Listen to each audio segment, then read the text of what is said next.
Bien-aimés, bonjour et soyez les bienvenus en ce lieu de culte en l'honneur du grand roi, du grand Dieu. Amen. Le Saint-Esprit nous a inspiré de partager un message avec vous tous. Alléluia.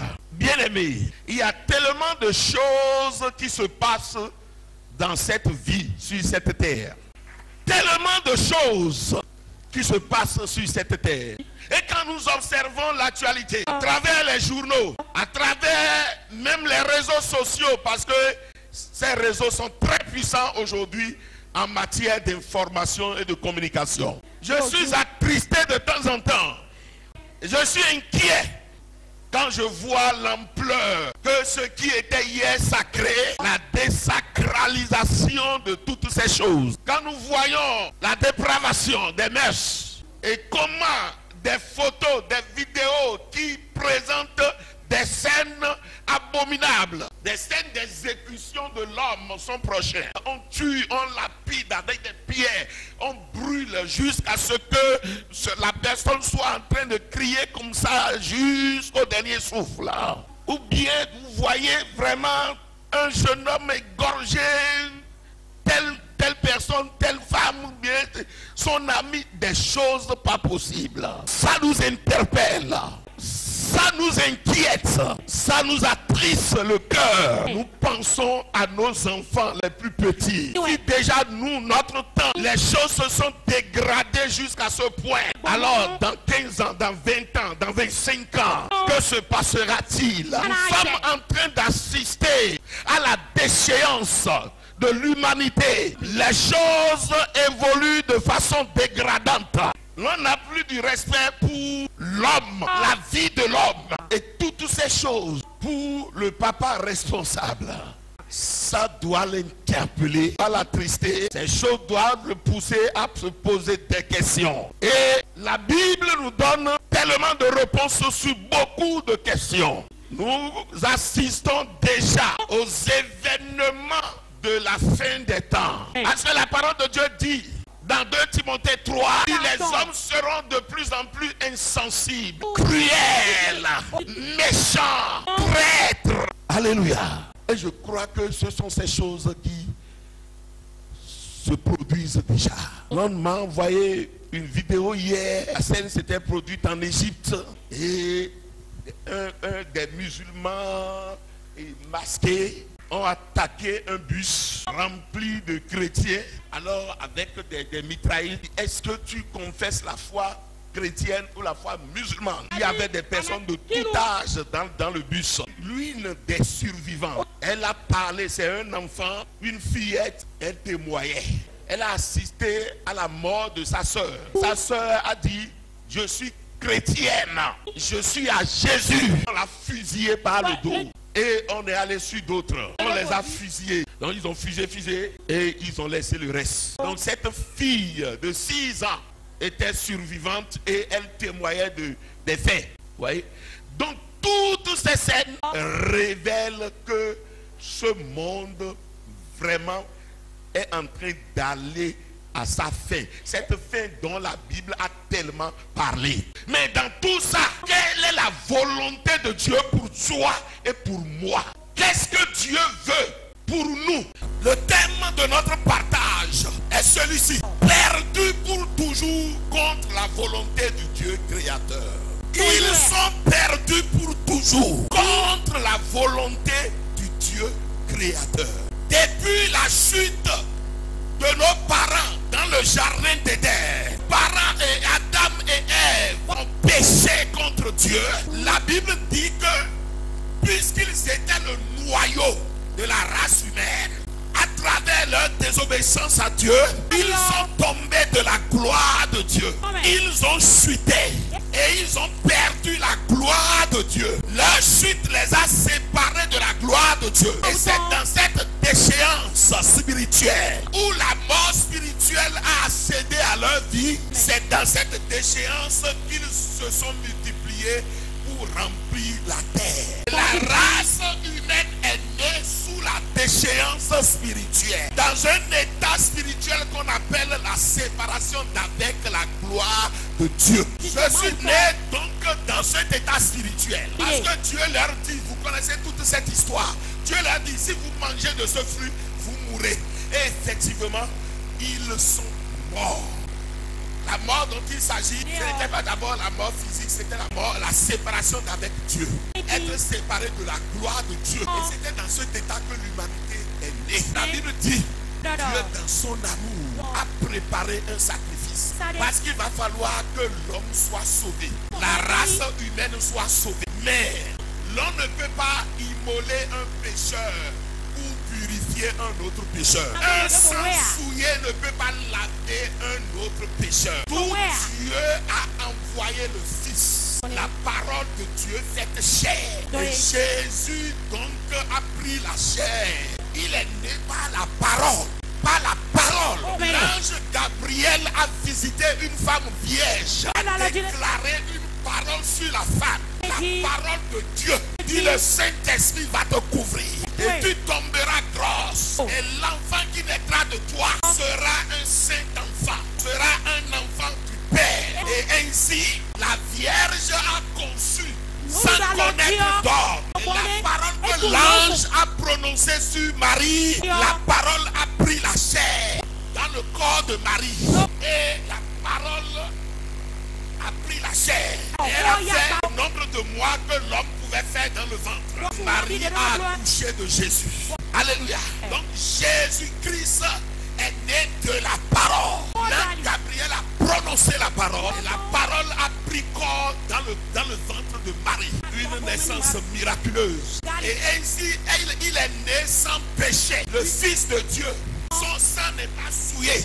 Et il va falloir qu'il aille à la croix et qu'il accomplisse le sacrifice du Père et que son sang puisse couler, le sang sans péché, afin de laver le pécheur et de le purifier de tout péché. Donc Dieu dans son amour, la Bible dit dans Jean 3, la Bible dit que Dieu dans son amour tellement aimé l'humanité, il lui a donné son Fils unique, Jésus, afin qu'il accomplisse le sacrifice suprême à la croix, afin que son sang sans péché puisse couler pour le pécheur.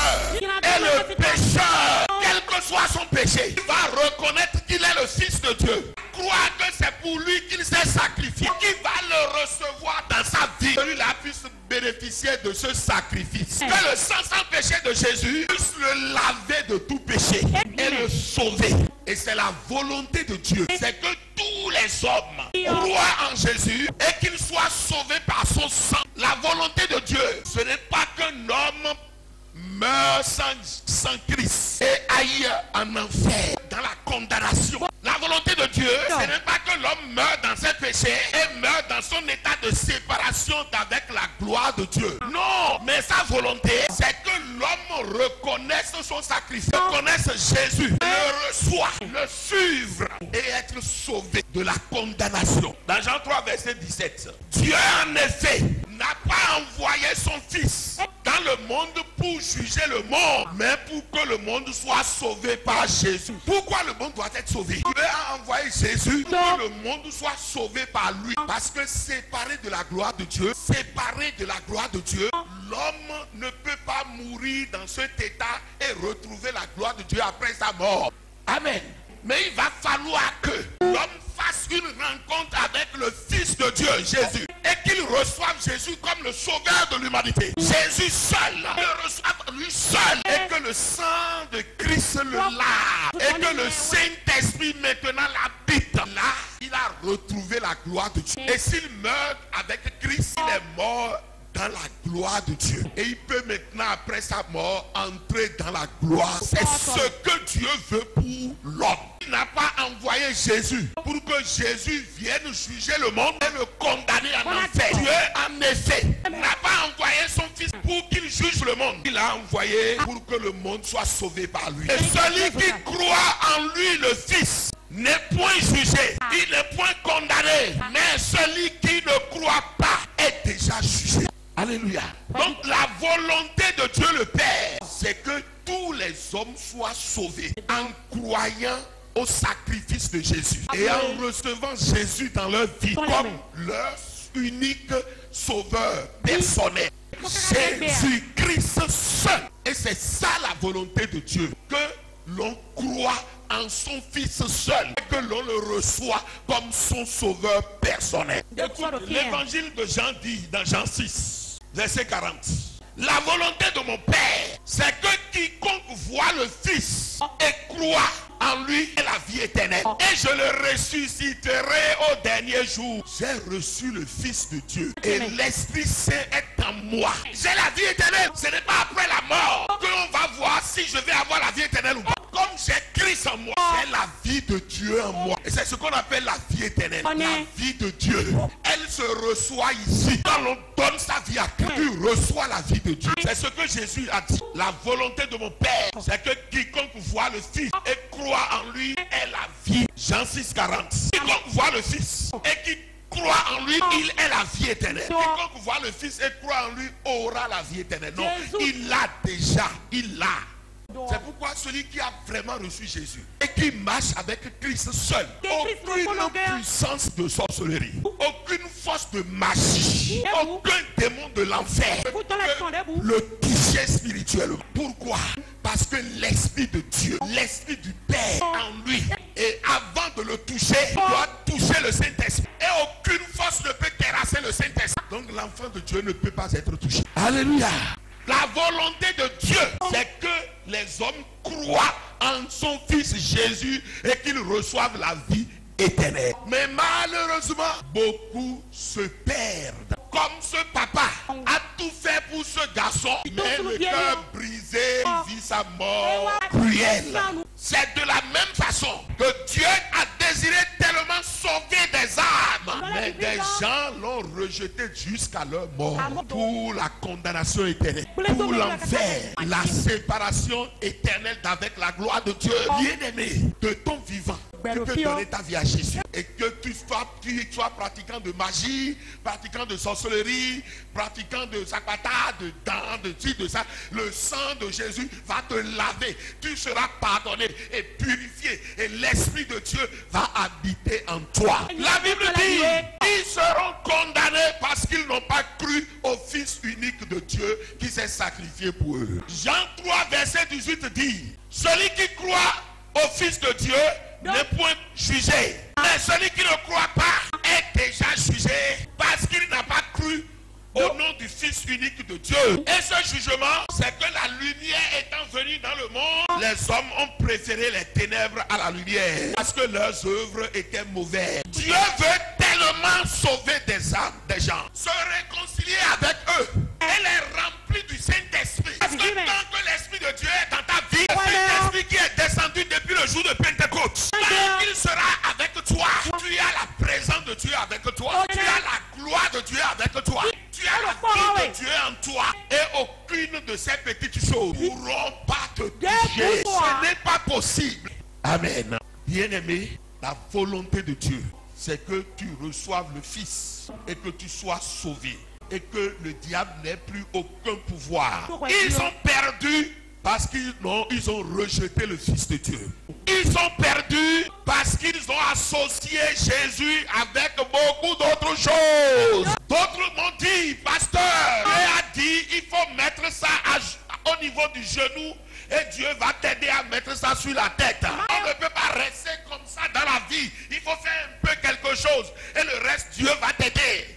Tu ne peux pas aider Dieu à te sauver. Le Père de la création, le Père des lumières, l'on l'appelle le Père des esprits, le Père de gloire. Tu ne peux pas l'aider. Tu es trop petit. Regardez, quand Dieu a décidé de mettre fin au désordre de ce monde, il a utilisé un seul ange pour attacher Satan et le jeter en prison. Un seul ange. La Bible dit dans Apocalypse que l'ange est descendu et arrêta Satan, le prince des démons. Un seul ange. On ne peut pas comparer la puissance, la gloire infinie de Dieu à quoi que ce soit. Non, il est le tout puissant. Alléluia.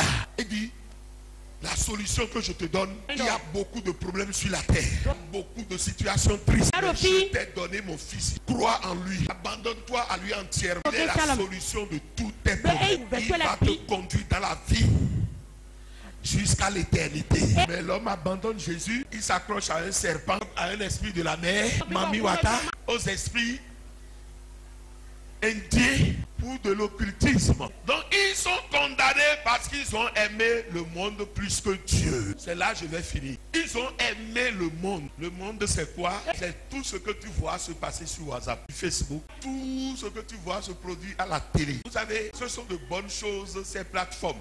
Très bonnes choses. Ça dépend de quel usage tu en fais. Et quand tu montes là-dessus, quelle route tu empruntes. Parce que les gens montent là-dessus pour emprunter des routes pas possibles. Dieu a tellement désiré sauver l'homme, mais d'autres ont opté pour se perdre. Ils ont dit, Dieu, on ne te veut pas. Ils ont même chanté, d'autres ont même chanté qu'on ne veut pas. Dieu, éloigne-toi de nous, on n'a pas besoin de toi. Ah, ils connaissent ce chant-là. Mais son amour les attend encore. Il aime tellement l'homme que tant que le souffle de vie est là, Dieu lui tend la main. Tant que l'homme vit, l'amour de Dieu l'invite. Mais quand il meurt dans ces choses, il n'y a plus rien à faire. Mais tant qu'il vit, Dieu l'invite à se repentir, à marcher avec son fils seul. Et c'est fini, la personne est sauvée. La personne est sauvée. On peut le défier n'importe comment, tant qu'il est accroché à Jésus et à la parole de Dieu, sa sécurité est garantie. Bien-aimé, ouvre ton cœur à Jésus.